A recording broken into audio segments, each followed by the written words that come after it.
Welcome back to learning JavaScript. Let me show you sets. Sets are a specific kind of object, but there are some differences compared to regular objects.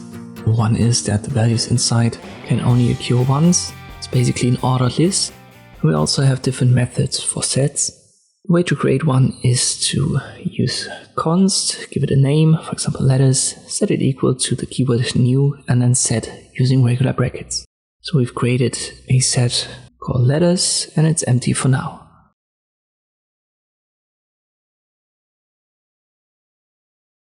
If you want to add info, we can do that by using letters.add, and inside of the regular brackets let me add an a, and this adds the value of a to our set of name letters.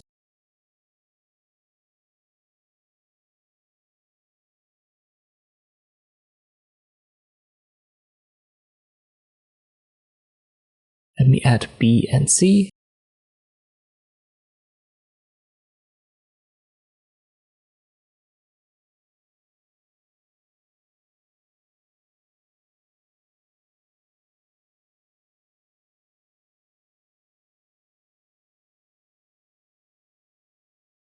If I now use letters.size and print it out, this should give us 3, which is the size of our set.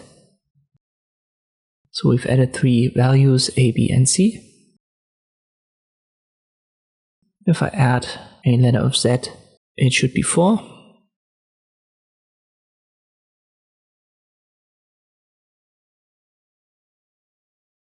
So let me refresh. And there you go, it's 4.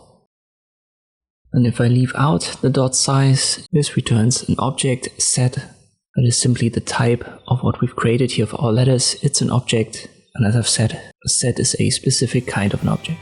We're going to use these objects, these sets, in our next tutorials.